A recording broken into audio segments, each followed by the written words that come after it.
Hello అండి, అందరికీ నమస్కారం. 2026 ఆగస్టు నెలలో ఎన్నో ముఖ్యమైన పండుగలు మరియు విశేషమైన వ్రతాలు రానున్నాయి. ఈ నెలలోనే పవిత్రమైన శ్రావణ మాసం ప్రారంభమవుతుంది.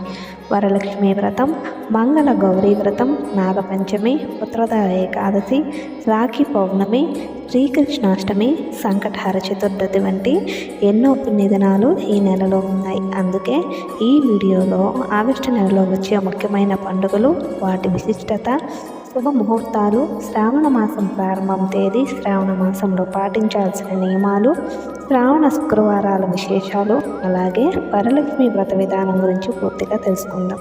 వీడియో ప్రారంభించే ముందు ఈ వీడియోకి ఒక లైక్ చేసి కామెంట్లో ఓం నమ శివాయ అని తప్పకుండా కామెంట్ చేయండి. ప్రస్తుతం ఆషాఢ మాసం కొనసాగుతుంది.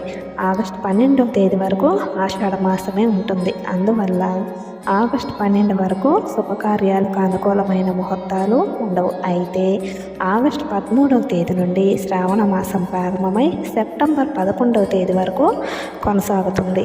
ఈ శ్రావణ మాసం మొత్తం శుభకార్యాలకు అత్యంత అనుకూలమైన కాలంగా భావిస్తారు. ఇల్లు మారడం, గృహ ప్రవేశం, నామకరణం, నిశ్చితార్థం, సీమంతం, వివాహం వంటి శుభకార్యాలకు ఈ నెలలో మంచి ముహూర్తాలు ఉన్నాయి. ప్రత్యేకంగా ఆగస్టు 16, 20, 21, 26, 27, 28 మరియు 30 తేదీల్లో గృహ ప్రవేశం, సీమంతం, నిశ్చితార్థం, వివాహం వంటి శుభకార్యాలు నిర్వహించుకోవడానికి అనుకూలమైన ముహూర్తాలు ఉన్నాయి. ఇప్పుడు ఈ నెలలో వచ్చే ముఖ్యమైన పండుగలు మరియు వాటి విశిష్టత గురించి తెలుసుకుందాం. ఆగస్టు 2వ తేదీన సంకటహర చతుర్థి వచ్చింది. ప్రతి నెలలో ఒక్కసారి వచ్చే ఈ సంకటహర చతుర్థికి ఎంతో విశేషమైన స్థానం ఉంది. సప్త శనివారాల వ్రతానికి ఎంతటి మహిమ ఉందో సంకటహర చతుర్థి వ్రతానికి కూడా అంతే శక్తి ఉంటుందని చెప్తారు పండితులు. మనసులో ఒక కోరికను కోరుకొని ఈ వ్రతాన్ని ఆచరిస్తే ఆ కోరిక త్వరగా నెరవేరుతుందని, జీవితంలోని కష్టాలు తొలగిపోతాయని విశ్వసిస్తారు. ఆగస్టు 9వ తేదీన కామికా ఏకాదశి వచ్చింది. ఈ ఏకాదశిని కోరిన కోరికను నెరవేర్చే పవిత్రమైన ఏకాదశిగా భావిస్తారు. ఈరోజు శ్రీ మహావిష్ణువును భక్తి శ్రద్ధలతో పూజిస్తే కాశీలో గంగా స్నానం చేసినంత పుణ్యఫలం లభిస్తుందని పురాణాలు చెబుతున్నాయి. ఆగస్టు 12వ తేదీన చుక్కల అమావాస్య వచ్చింది. ఈ అమావాస్య కూడా ఎంతో విశిష్టత ఉంది. ఈ రోజున సుమంగళి స్త్రీలు పసుపుతో గౌరీదేవిని తయారు చేసి అమ్మవారి ముందు 100 చుక్కలతో ముగ్గు వేసి పూజిస్తే దీర్ఘ సుమంగళి యోగం కలుగుతుందని నమ్మకం. ఆగస్టు 17వ తేదీన నాగపంచమి వచ్చింది. ఈసారి శివుడికి అత్యంత ప్రీతికరమైన శ్రావణ సోమవారం రోజునే నాగపంచమి రావటం ఎంతో విశేషం. ఈ రోజున పరమశివుడు, నాగదేవతలు, సుబ్రహ్మణ్య స్వామిని పూజించడం చాలా శుభప్రదంగా భావిస్తారు. నాగపంచమి రోజున మీకు సమీపంలో ఉన్న నాగపుట్ట వద్దకు వెళ్ళి పాలు సమర్పించి చలిమిడి నైవేద్యంగా పెట్టి ప్రదక్షిణ చేస్తే ఎంతో మంచిదని విశ్వాసం. ఆగస్టు 28వ తేదీన రాఖీ పౌర్ణమి వచ్చింది. ఈ రోజున సోదరీమణులు తమ సోదరులకు రాఖీ కడతారు. ఉదయం 10 గంటల లోపు రాఖీ కట్టుకోవడం శుభప్రదంగా భావిస్తారు.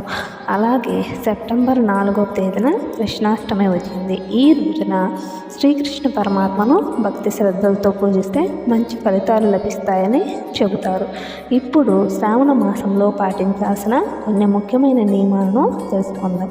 ఆగస్టు 13వ తేదీ నుండి శ్రావణ మాసం ప్రారంభమవుతుంది. అందువల్ల ఈ నెల ప్రారంభమయ్యేలోపు ఇంటిని పూర్తిగా శుభ్రం చేసుకోవడం మంచిది.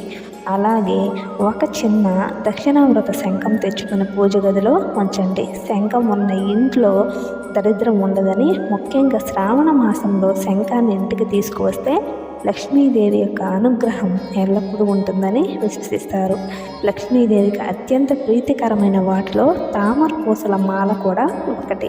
కాబట్టి శ్రావణ మాసం మొత్తం లక్ష్మీదేవి చిత్రానికి లేదా విగ్రహానికి తామర పూసలో మాలను అలంకరించి పూజిస్తే అష్టైశ్వర్యాలు, భోగభాగ్యాలు కలుగుతాయని చెప్తారు. ఇకపోతే శ్రావణ శుక్రవారాలు, వరలక్ష్మి వ్రతం, శ్రావణ మాస నియమాలు ఏమిటో కూడా చూద్దాం.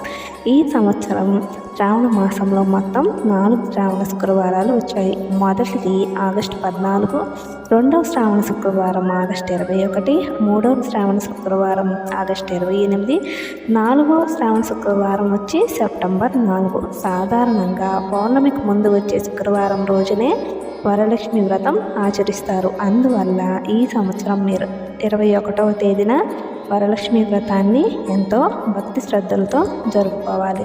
శ్రావణ శుక్రవారాల్లో లక్ష్మీదేవిని తామర పూలతో లేదా గులాబీ పూలతో పూజిస్తే అమ్మవారి యొక్క కటాక్షం ఎల్లప్పుడూ మీ ఇంటిపై ఉంటుంది. ఇంట్లో ఐశ్వర్యం, సుఖ సంతోషాలు, ధన సంపదలు పెరుగుతాయని విశ్వసిస్తారు.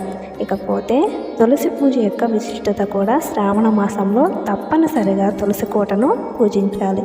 తులసి కోటలో లక్ష్మీనారాయణులు నివసిస్తారని శాస్త్రాలు చెబుతున్నాయి. ప్రతిరోజు తులసి కోట వద్ద దీపం వెలిగించి విష్ణు సహస్రనామ పారాయణం చేస్తే లక్ష్మీనారాయణ యొక్క అనుగ్రహం లభించి కోరుకున్న వరాలు సిద్ధిస్తాయని నమ్మకం. విష్ణు సహస్రనామం చదవలేని వారు కనీసం ఓం నమో భగవతే వాసుదేవాయ అనే మహామంత్రాన్ని భక్తితో జపించిన రెట్టింపు పుణ్యఫలం లభిస్తుందని చెబుతారు. ఇకపోతే దీపారాధన ఎలా చేయాలి శ్రావణ మాసంలో అంటే దీనికి చాలా విశిష్టత ఉంది. లక్ష్మీదేవి యొక్క అనుగ్రహం కోరుకునేవారు ఈ నెల మొత్తం ఆవు నెయ్యితో దీపం వెలిగించడం ఎంతో శుభప్రదంగా భావిస్తారు. అలాగే దీపం వెలిగించే నూనెలో కొద్దిగా పచ్చకర్పూరం పొడిని కలిపి దీపారాధన చేస్తే ఇంట్లో ధనాకర్షణ పెరుగుతుందని విశ్వసిస్తారు. ఈ శ్రావణ మాసంలో మీ ఇంటికి ఎవరైనా ముత్తైదువులు వస్తే వారికి కుంకుమ బొట్టు పెట్టి తాంబూలం ఇచ్చి గౌరవంగా పంపించండి. ఇలా చేయటం వల్ల లక్ష్మీదేవి యొక్క ఆశీర్వాదం మీ ఇంటిపై ఎల్లప్పుడూ ఉంటుందని పెద్దలు చెబుతారు. ఇకపోతే శ్రావణ మాసంలో ప్రతి శుక్రవారం లేదా గురువారం గోమాతకు నానబెట్టిన శనగలు, బెల్లం తినిపించడం వల్ల ఎంతో పుణ్యప్రదమైన కార్యంగా భావిస్తారు. దీనివల్ల ముక్కోటి దేవతల యొక్క ఆశీర్వాదం లభించడమే కాకుండా పితృ దోషాలు కూడా తొలగిపోతాయని విశ్వసిస్తారు. ఇకపోతే శ్రావణ మాసంలో వచ్చే ప్రతి మంగళవారం గౌరీదేవిని కూడా పూజించడం చాలా వరకు శుభప్రదం. ముఖ్యంగా కొత్తగా వివాహమైన మహిళలు మంగళ గౌరీ వ్రతం ఆచరిస్తే దీర్ఘ సుమంగళి యోగం, సౌభాగ్యం కలుగుతుందని చెప్తారు. శ్రావణ సోమవారాలు ఈ మాసంలో అంటే శ్రావణ మాసంలో వచ్చే ప్రతి సోమవారం శివాలయానికి వెళ్ళి శివలింగానికి అభిషేకం చేయడం, బిల్వదళాలు సమర్పించడం ఎంతో శ్రేయస్కరం. ఈ మాసం పరమశివుడికి అత్యంత ప్రీతికరమైనది. అందువల్ల శివుడికి జలాభిషేకం చేసి బిల్వపత్రాలు సమర్పిస్తే జీవితంలో కష్టాలు తిరిగి కోరుకున్న కోరికలు నెరవేరుతాయని విశ్వసిస్తారు. శ్రావణ మాసంలో అష్టలక్ష్ములు భూమిపై సంచరిస్తారని విశ్వాసం. అందువల్ల మీకు సమీపంలోనే అమ్మవారి ఆలయానికి వెళ్ళి అమ్మవారికి పట్టు వస్త్రాలు సమర్పించి దర్శనం చేసుకుంటే కుటుంబంపై అమ్మవారి కటాక్షం ఎల్లప్పుడూ ఉంటుందని చెబుతారు. ఇకపోతే ఈ మాసంలో పాటించాల్సిన నియమాలు ఏమిటో కూడా ఒకసారి చూద్దాం. ఈ పవిత్రమైన శ్రావణ మాసంలో మాంసాహారం తినకుండా ఉండటం మంచిదని పెద్దలు సూచిస్తారు. అలాగే ముఖ్యంగా శ్రావణ శుక్రవారాల్లో ఉల్లిపాయ, వెల్లుల్లి కూడా తీసుకోకూడదని సంప్రదాయం. శ్రావణ మాసంలో వెండి వస్తువులు కొనుగోలు చేయడం కూడా శుభప్రదంగా భావిస్తారు. కనీసం ఒక వెండి ప్రమిద, వెండి నాణ్యం లేదా వెండి పట్టీలు కొనుగోలు చేసిన జాతకంలో గ్రహ బలం అనేది పెరిగి సౌభాగ్యం, ఐశ్వర్యం కలుగుతాయని విశ్వసిస్తారు. తామరనార ఒత్తులు ఈ మాసంలో ఈ ఒత్తులతో అంటే తామరనార ఒత్తులతో దీపారాధన చేస్తే పూజకు రెట్టింపు పుణ్యఫలం లభిస్తుందని చెప్తారు. ఇక శ్రావణ మాసంలో వచ్చే ప్రతి శనివారం కూడా శ్రీ వెంకటేశ్వర స్వామిని పూజించడం ఎంతో శుభప్రదం. అలాగే రావి చెట్టు కింద దీపం వెలిగించి ప్రదక్షిణలు చేస్తే జాతకంలోనే శని దోషాలు తొలగిపోతాయని విశ్వసిస్తారు.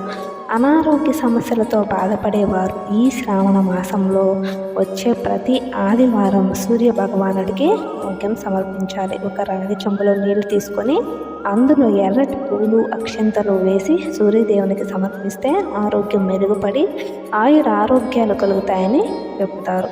ఎవరైతే అప్పుల బాధలతో ఇబ్బంది పడుతున్నారో వారు ఈ శ్రావణ మాసం మొత్తం కనకదార స్తోత్రం ఎక్కువగా పారాయణం చేయడం మంచిదని విశ్వసిస్తారు.